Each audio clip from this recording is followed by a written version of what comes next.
মা বোন দেখলে তাকে জুতো আর ঝাঁটা ধরে, মা বোন দেখলে তাকে জুতো আর ঝাঁটা ধরে।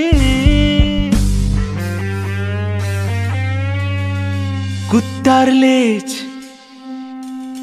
সোজা হবে না, স্বভাব তো কখনো যাবে না। এমালের স্বভাব তো কখনো যাবে না, গালখে স্বভাব তো কখনো যাবে না, বেহায়ার স্বভাব তো কখনো যাবে না। একটা মানুষ কতটা নির্লজ্জ বেহায়া হতে পারে, টিভিতে বসে একটা ধর্ষিতাকে বলছেন তোমার মুখ খুলে দেখাও, যেটা আমাদের আইন কিন্তু আমাদের অ্যালাউ করে না। এবং আমি জানি না এর এগেনস্টে কুণাল ঘোষের সাথে কোনো ইন্ডিয়ান পেনাল কোডের কোনো যদি সেকশন অ্যাপ্লিকেবল হবে কি না, আর হলে আমি নিশ্চিত যে ওনাকে অ্যারেস্ট করা যেতে পারে। কারণ আমাদের আইন বলে কোনো ধর্ষিতার মুখ কখনো দেখা যাবে না যতক্ষণ না ওনারা স্বইচ্ছায় ওটাকে দেখাচ্ছেন তাদের মুখ।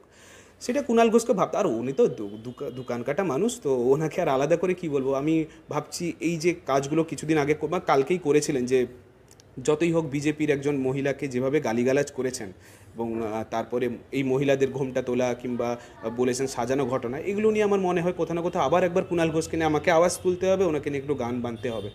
আমার প্রথম কথা মনে হয় যে কুণাল ঘোষ ওনার ফ্যামিলিকে নিয়ে, পার্টিকুলারলি ওনার মা বোনকে নিয়ে একবার সন্দেশখালিতে গিয়ে থাকুন এবং রাত 12টায় একবার যাদের বাড়ি ওই শাহজাহান, শিবু, উত্তম, ওদের বাড়িতে গিয়ে একবার পিঠা বানানোর জন্য রাত 12টায় পৌঁছে যাক। তারপরে যদি কুণাল ঘোষ একই কথা বলে যেটা সাজানো ঘটনা কিনা, তারপরে আমি মেনে নেব যে কুণাল ঘোষ সত্যি কথা বলছে।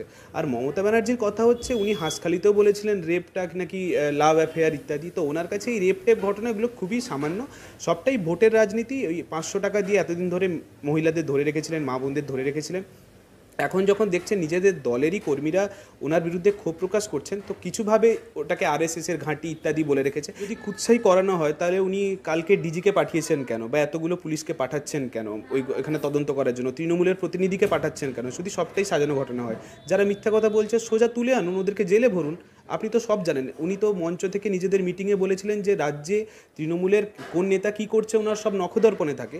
তাহলে আইদার যদি ঘটনাটা ঘটে থাকে আইদার উনি জানতেন আর জেনেও কিছু স্টেপ নেননি, আর যদি এটা সাজানো ঘটনাই হয়, যারা যারা মিথ্যে কথা বলছেন, যেসব মা বোনরা বলছেন, যেসব আদিবাসী মহিলারা বলছেন, তাদেরকে তুলে এনে জেলে ভরে দিক, তারপরে আমরা রাস্তায় নেমে দেখবো প্রতিবাদ। ব্যাপারটা আমার মনে হয় আমাদের রাজ্যের পশ্চিমবঙ্গ পুলিশ হোক কিংবা দেশের সর্ববৃহত্তম সংস্থা সিবিআই কিংবা ইডি হোক, এরা এতটাই ক্যাপাবেল যে কেউ যদি পাতালেও ঢুকে থাকে তাদেরকে টেনে বের করার ক্ষমতা রাখে। কিন্তু এবারে এদেরকে ধরতে দেওয়া হচ্ছে না। দেখো, রাজ্য পুলিশ ধরছে না, তার কারণ আমরা জানি যে মমতা ব্যানার্জির সরকার, ওনারা চান না, ধরতে দিচ্ছে না, এটা একটা কারণ আমরা জানতে পারি। কিন্তু ইডি কেন ধরতে পারছে না? আদালত, একদমই মিথ্যা কথা, আদালত এখানে কোনো রকম হাত পা বাঁধেনি। যেখানে একটা ক্রাইমের রিপোর্ট এসছে, শেখ শাহজাহানের বিরুদ্ধে এতজন এত কথা বলেছে, এত মামলা এসছে, সেখানে কোর্ট কিন্তু এখনও বলে দেয়নি কোথাও যে শেখ শাহজাহানকে ধরা যাবে না। এটা ইডি, সিবিআই এবং রাজ্য পুলিশের একটা অনীহা ছাড়া কিছুই নয়, এবং বাঁচাতে হবে কোনো রকমভাবে। আর একটা জিনিস তুমি দেখে রাখো, এটা ভাবো যে শেখ শাহজাহানকে ধরতে যদি ইডির এত সময় লাগে, মানে শেখ শাহজাহান একটা চুনোপুটি বলবো, তৃণমূলে একটা চুনোপুটিকে ধরতে এত সময় লাগছে, যদি সত্যি করে বিজেপিরা বলে থাকে মমতা ব্যানার্জিকে অ্যারেস্ট করবে, অভিষেক ব্যানার্জিকে অ্যারেস্ট করবে, তাদেরকে অ্যারেস্ট করতে তাহলে কতটা ঘাম ছুটাতে হবে ইডি, সিবিআই, সেই প্রশ্নটা আমি করলাম।